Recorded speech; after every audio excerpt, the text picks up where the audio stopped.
ಎಲ್ಲರಿಗೂ ನಮಸ್ಕಾರ. ಎಲ್ಲರಿಗೂ ಮಕರ ಸಂಕ್ರಾಂತಿ ಹಬ್ಬದ ಹಾರ್ದಿಕ ಶುಭಾಶಯಗಳು. ಎಲ್ಲರ ಜೀವನದಲ್ಲೂ ಎಲ್ಲ ಸಕ್ಸಸ್ಸು, ಸುಖ, ಶಾಂತಿ, ನೆಮ್ಮದಿ ಎಲ್ಲರಿಗೂ ಸಿಗಲಿ ಅಂತ ದೇವ್ರ ಹತ್ರ ಬೇಡ್ಕೊಳ್ತಾ, ನಮ್ಮದು ಇವತ್ತಿನ ವ್ಲಾಗ್ಸು ಮಕರ ಸಂಕ್ರಾಂತಿ ಹಬ್ಬದ ವಿಶೇಷ ಆಗಿರುತ್ತೆ.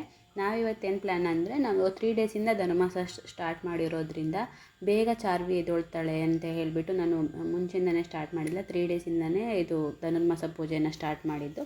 ಹಾಗಾಗಿ ಇವತ್ತು ನಾವು ಲಾಸ್ಟೇ ಆಗಿರೋದ್ರಿಂದ ಬೆಳಗಿನ ಜಾವ 2 o'clockಗೆಲ್ಲ ವೇಕಪ್ ಆಗಿಬಿಟ್ಟಿದ್ದೆ. ನಾನು ಎದ್ಬಿಟ್ಟು ಬೇಗ ರಂಗೋಲಿ ಎಲ್ಲ ರಂಗೋಲಿ ಇದೆಲ್ಲ ಮುಗಿಸ್ಕೊಂಡಿದ್ದೀನಿ. ಹೇಗೆ ಕಾಣ್ತಿದೆ ಅಂತ ಕಮೆಂಟ್ ಮಾಡಿ ರಂಗೋಲಿ.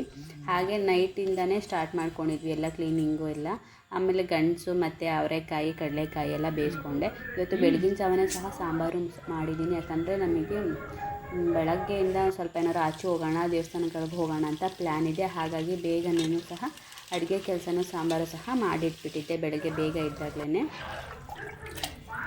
ಮತ್ತು ಇವಾಗ ನಾವು ಪೂಜೆಗೆಲ್ಲ ರೆಡಿ ಮಾಡ್ಕೊಂಡಿದ್ದೀನಿ.